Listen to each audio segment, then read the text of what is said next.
Restaurant fail এই চিংড়ির মালাইকারি একবার হলো বানিয়ে দেখো, জীবনে এই স্বাদ ভুলবে না, কথা দিচ্ছি। রেস্টুরেন্ট যেতে ভুলে যাবে। সত্যি কথা। নমস্কার বন্ধুরা, আমার চ্যানেলে তোমাদের সবাইকে স্বাগত জানাই। এই দেখো আজকে কি নিয়ে এসেছি, গলদা। সবার প্রিয়, সবার খুশি। তোমরা বুঝে গেছো নিশ্চয়ই এটা কি করতে চলেছে। গলদা চিংড়ি মালাইকারি। এক একটা যে পাগুলো দেখো, ভয় করছে দেখে, কি বড় বড়। এই দেখো তো কিভাবে করছি, একদম ইজি কিন্তু খুব টেস্টি, খুব সোজা পদ্ধতিতে। এমন কোনো বাঙালি নেই যে এই মালাইকারি পছন্দ করে না। আমার তো ভীষণ প্রিয়, সামনের জন্য ভীষণ প্রিয়, তোমাদের সকলের প্রিয়। তো চলো শুরু করা যায়। তবে মাছগুলোকে কেটে নিয়ে, যে পাগুলো আছে পাগুলোকে কেটে নেবো। দাঁড়াগুলো থাকবে না? দাঁড়াগুলো, হ্যাঁ দাঁড়াগুলো দিয়েই রান্না করবো। দাঁড়াগুলোকে সবাই খায় তো, ওগুলোকে কেউ কাটে না। এর যে মাঝখানে যে কালো অংশটা না, ওটা পরিষ্কার করে এনেছে বাজার থেকে আমার হাজবেন্ড, তার জন্য। আর এর পেছনে যে একটা ছুঁচলো মতন অংশ থাকে দেখবে, ওটাকেও কেটে এনেছে, যার জন্য আমার আর কাজ কমিয়ে দিয়েছে। ভালোই হয়েছে, আমার শুধু পা গুলো কাটলেই হয়ে যাবে। প্রত্যেকটা মাছের পা গুলোকে কেটে নিই তাহলে, একদম পরিষ্কার করে কেটে নিচ্ছি। প্রত্যেকটা মাছ দেখো আমি কেটে নিয়েছি, মানে পা গুলোকে কেটে নিয়েছি। এবার এগুলোকে ধুয়ে নেবো। কালারফুল, বেশ নীল সাদা, দেখতে সুন্দর খুব। হ্যাঁ স্টাইলিশ, বেশ স্টাইলিশ নাকি?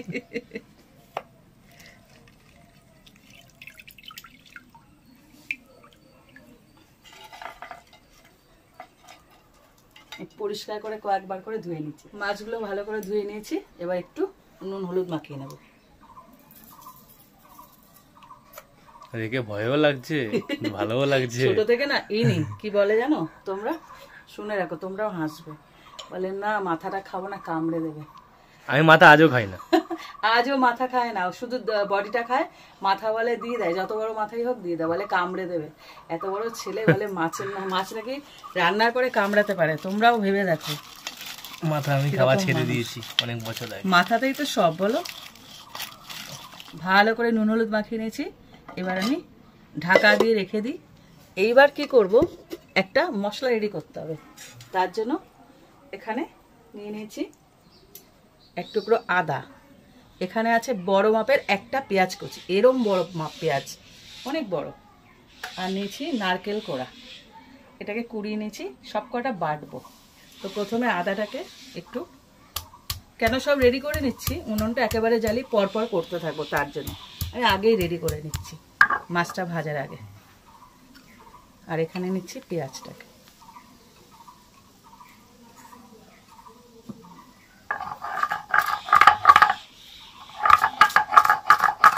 ভালো করে বেটে নিই। দেখো পেঁয়াজটা সম্পূর্ণ, পেঁয়াজ আর আদাটা বাটা হয়ে গেছে। এবার একটা বাটিতে আমি তুলে নেব। এটা তোলা হয়ে গেলে নারকেলটা বেটে নেব। নারকেলটা হলো মেন উপকরণ মালাইকারি, পুরো স্বাদটা টানবে। হ্যাঁ মালাইকারিতে নারকেলটাই তো সব, সে আর বলতে। আর এমন নারকেল নেবে যেন একটু দুধটা থাকে, বেশি ঝুনো নারকেল নেবে না। এমন নারকেল নেবে যেটায় মানে একটু কচি ভাব আছে, দুধটা বেরোয়। অনেক নারকেল কি হয়, ঝুনো বেশি হয়ে গেলে না দুধটা কেমন মানে হয়ে যায়। ওই জন্য নারকেলটা একটু ছিবড়া হয়ে যায়। হ্যাঁ ছিবড়ে, হ্যাঁ ছিবড়ে যেন না হয়, সেই হিসাবে নারকেলটা নিতে হবে। তো বান্ধবী আছে, মাছের গন্ধ। তোমার বান্ধবীও মাছের গন্ধ পেয়েছে না, ছটফট করছে। দেখেছো বাটার সাথে সাথে একদম এত নরম নারকেল কচি, দেখো সাথে সাথে মিহি হয়ে যাচ্ছে। এটাই না দুধ বের করতে সুবিধা হবে। দেখো আমার নারকেলটা পুরো বাটা হয়ে গেছে। এবার এটা বাটিতে তুলে নিই। তুলে নেওয়ার পর কিভাবে দুধটা বের করছি দেখাচ্ছি। এর মধ্যে একটু জল দেব। জল দিয়ে এভাবে কচলাবে। এইবার আমি কোনো ছাঁকনি ইউজ করছি না, কেন বলো তো, নারকেল যদি একটু মানে দুধের সাথে চলেও যায় কোনো ব্যাপার না, তাতে কি হবে, ভালো হবে। এইভাবে হাত দিয়ে চিপে নেবে এই যে দুধটা। আর এই যে ছিবড়েটা, সেটা আমি অন্য কাজে লাগিয়ে দেব। দেখেছো কতটা দুধ বেরোচ্ছে, অল্প জল দিয়েছে কিন্তু, এই জন্য কচি নারকেল নিতে বলেছি।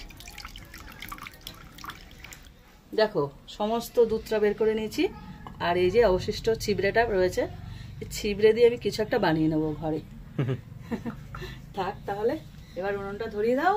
হ্যাঁ, উনুন ধরিয়ে কড়াই বসিয়ে দিয়েছি, দিয়ে দিচ্ছি সর্ষের তেল। এই রান্নাটা কিন্তু সর্ষের তেলেই করো, তবে তো স্বাদ আসবে। হ্যাঁ, মাছগুলোকে প্রথমে ভেজে নেব। তেলটা ভালো করে গরম করে নিচ্ছি, এবার মাছগুলোকে এক এক করে ভেজে নেব। সুর সমেত গেল।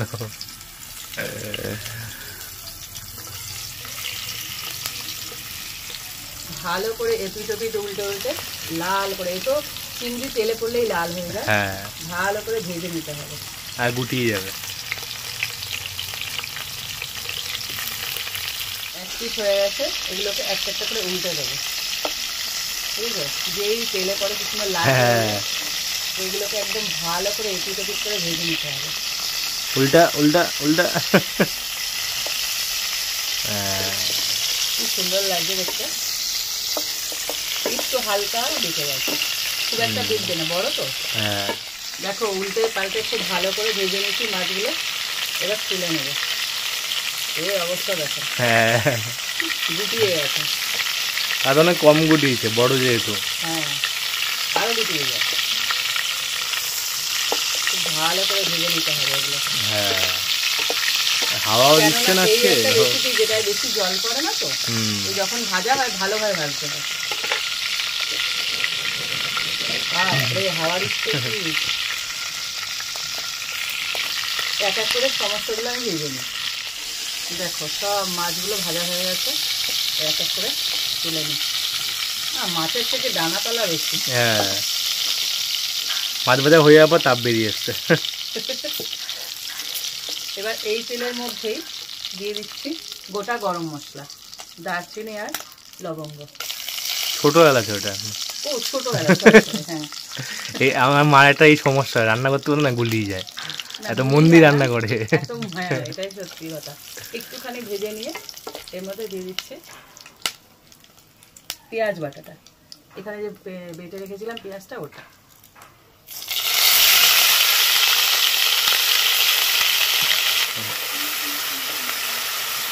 এই রেসিপিতে তোমরা চাইলে রসুন দিতে পারো, তবে আমি কোনোদিনও রসুন দিই না, আমি দিই না, মানে এই মালাইকারিতে আমি কোনোদিনও রসুন ইউজই করি না।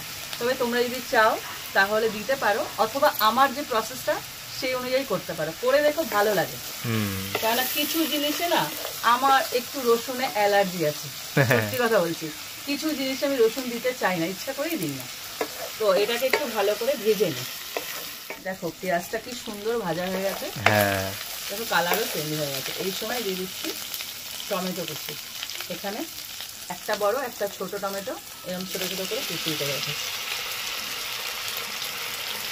শুধু কষানোর পালা, একের পর এক। চিংড়ি মাছ এই মালাইকারি যে রেসিপিটা না, কি বলতো, কিছুই না, মানে হালকা যে মশলাগুলো ঠিক মতো যদি কষানো যায়, আর মাছটা যদি একটু বড় সাইজে নেওয়া যায় তাহলেই যথেষ্ট।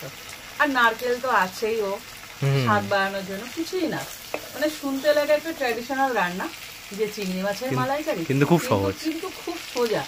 যে কোনো খেয়াল করবে, যে কোনো রেসিপি বানানোর সময় অনেকে না হয় ঘাবড়ে যায়, না অমুক রান্না, কিছু হয় না, শুধু প্রসেস অনুযায়ী করতে হয়, কিচ্ছু না, পরপর পরপর একদম, তখন মনে হয় কি বলতো, একদম জল ভাতের মতন সোজা, আর কিচ্ছু না।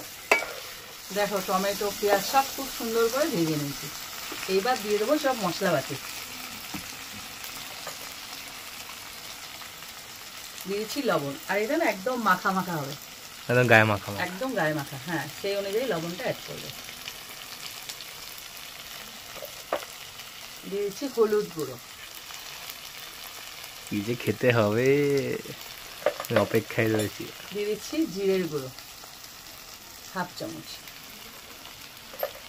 আর এই যে রেসিপিটা একদমই ঝাল হয় না, হ্যাঁ মিষ্টি মিষ্টি হয়। হ্যাঁ হাফ চামচ দিচ্ছি ঝাল লঙ্কার গুঁড়ো, আর 1 চামচ দিচ্ছি কালারের জন্য, আর ঝালটা সেরকম হবে না, তবে খুব সুন্দর একটা কালার দেবে। কাশ্মীরি লঙ্কার গুঁড়ো, আর 3টে চেরা কাঁচা লঙ্কা, এটা একটা ফ্লেভার দেবে। এইবার এটাকে একটু কষাবো। দেখো নারকেলের দুধ কিন্তু এখনো পড়েনি, হ্যাঁ নারকেলের দুধ শেষে দিতে হয়, কেননা এই মশলাপাতি যখন কষানো হবে তারপরে নারকেলের দুধ দিতে হয়, এটা আগে দিতে নেই। তো এটাকে ভালো করে কষিয়ে নিই। এই যে কাঁচা লঙ্কা চেরাটা অবশ্যই দেবে, একটা কাঁচা লঙ্কা থেকে না সুন্দর ফ্লেভার বের হবে। চিড়ে দেবে, গোটা দেবে না। আর দিচ্ছে একটু ধনেপাতা, এটা কিন্তু পুরোপুরি অপশনাল, এখনো আছে তাই পাওয়া গেছে। হ্যাঁ সারা বছর বানায়, এটাকে পাওয়া যায় না, তবে আমি বলবো একটু দিও, খুব ভালো লাগে। হ্যাঁ ধনেপাতা দিলে খুব সুন্দরই ফ্লেভার বের হয় যে কোনো রান্নায়। না যে কোনো রান্নায় না, সব মানে রান্নায় যায় না, সব রান্নায় যায় না, এর আগেও বলেছি সব রান্নায় যায় না, তবে কিছু রান্নায় দিলে খুব ভালো লাগে। হ্যাঁ লাল আর সবুজ কি অপূর্ব লাগছে। এখনই দিয়ে দিচ্ছি চিনিটা, এটা কিন্তু মিষ্টি মিষ্টি হবে। হ্যাঁ চিনিটা অবশ্যই দেবে, এটা একদমই ঝাল ঝাল হয় না, শুধু কালারটা দেখো কি সুন্দর আস্তে আস্তে আস্তে। আর যখন এই যে কষাবে না, ফ্লেমটাকে লো রাখবে, একদম লো। দেখো কষানোর পর কি সুন্দর তেল ছেড়েছে, হ্যাঁ ঠিক একদম সমস্ত দেখো কষানো হয়ে গেছে, টমেটো পেঁয়াজ একদম মাখা মাখে। এই সময় দিয়ে দিচ্ছি নারকেলের দুধটা, দেখো কি ঘন হয়েছে, কি ভালো লাগছে। এই নারকেলের দুধটা দেওয়ার পর কষাবো, ভালো মতো কষিয়ে নেব। দেখো নারকেলের দুধটা দেওয়ার পর খুব ভালো করে একটু নেড়ে চেড়ে নিলাম, কালারটা একটু চেঞ্জ হয়ে গেছে যেহেতু নারকেলের দুধ পড়েছে। এবার দিয়ে দিচ্ছি গরম মশলা, এটা দেবেই, যা যা দিচ্ছি সবই দেবে, হ্যাঁ কিছু বাদ যাবে না। তবে আমি বললাম না রসুনটা অপশনাল, যদি চাও দিতে পারো, তবে আমার মতে না দেওয়াই ভালো। কেন বলে তো নারকেলের দুধে একটা সুন্দর ফ্লেভার আছে, হ্যাঁ আর ধনে পাতা দিয়েছি তো, রসুন হচ্ছে উগ্র জিনিস। হ্যাঁ রসুনটা দেওয়ার দরকার হবে না।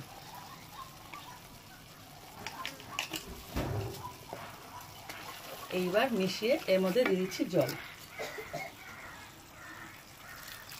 একদম মাখা মাখা হবে, খুব বেশি জল দেওয়ার দরকার হবে না, অল্প। মাছগুলো যাতে ডোবে, ফুটবে নাকি, সাথে সাথে মাছটা দিয়ে দেবো। চলে যাচ্ছে একদম বড় বড় পিস।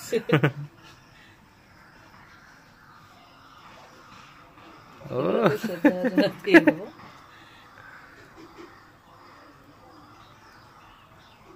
সব ডুবে যাবে।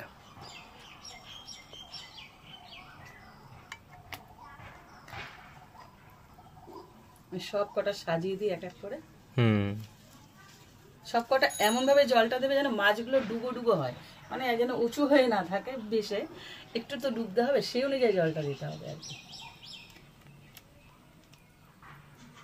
এটাকে পুরোপুরি ফুটতে দেবো, 4 থেকে 5 মিনিট এভাবে ফুটবে, আর একটু ঘন হয়ে আসবে। দেখেছো ঝোলটা কেমন দিয়েছি, খুব বেশিও না একদম কমও না, এরকম পরিমাণে জল দিতে হবে। 2-3 মিনিট ফোটার পর এরকম হালকা করে একটু নেড়ে নেড়ে দেবে, কারণ এখানে তো বেশি ঝোল নেই, তো এগুলোকে একটুখানি উল্টা পাল্টা দেবে, ঝোলটা ঢোকে ভেতরে নাকি, পুরো নির্যাসটা মানে যে মশলাপাতি ওগুলো তো ভেতরে ঢুকতে হবে, তবে স্বাদ হবে। একদম হালকা করে একটু একটু নেড়ে চলে দেবে, কিছুই না, কিন্তু অপূর্ব স্বাদের। দেখো তৈরি হয়ে গেল চিংড়ি মাছের মালাইকারি। এই দেখো গ্রেভিটা না এরকম থাকবে, একদম মানে মাছের সাথে এইটুকু গ্রেভি উঠবে, ব্যাস। পাতের মধ্যে তো একটু হলেও তো দিতে হবে, মাছ তো আর খাবো না, এরকম একটা থিকনেস রেখে রেসিপিটা শেষ করবে, এরকমই একটা গ্রেভিটা রাখবে, একদম পারফেক্ট। তো আমি যেভাবে আজকে দেখালাম তোমরা এইভাবে ট্রাই করো। গরম গরম ভাতে এক টুকরো লেবু নেবে, যেটা আমি সবসময় বলে থাকি। দেখো কথা বলতে দেয় না, আমি যখনই কথা বলি ওরাও কথা বলে, ওদের আওয়াজটা বেশি আসে আমার থেকে। না গো, ওরা আছে বলে না খুব মনটা ভালো লাগে, আমরা পুকুর পাড়ে থাকি তো খুব ভালো লাগে। ওই দেখো কত পাখি, ওরা বংশ বিস্তার করে বাচ্চা কাচ্চা নিয়ে থাকে, বাচ্চা হলে দেখাবো পাঁচ দিকে যায়, হ্যাঁ পরপর এরকম পরপর যায় 3-4টে। আমি তোমাদের সঙ্গে এক্সট্রা অনেক গল্প করি, কেন বলতো তোমরা আমার পরিবার, তো তাই জন্য আমরা গল্প করি। আর সামনাসামনি হলে তো সারাদিন ছাড়বই না, গল্প করতে আমি খুব ভালোবাসি। যাই হোক, রেসিপিটা রেডি হয়ে গেল। তোমরা কিন্তু এইভাবে ট্রাই করো, আর ভালো লাগলে কমেন্ট করো, আর শেয়ার করো, রেসিপিটা শেয়ার করো। কেন বলো তো, যাতে আরো কয়েকজন এই রেসিপিটা পায়। হ্যাঁ, তো এরকম আরো রেসিপি পেতে আমার চ্যানেলটা সাবস্ক্রাইব করে দিও। তো আজকের মতো টাটা। টাটা।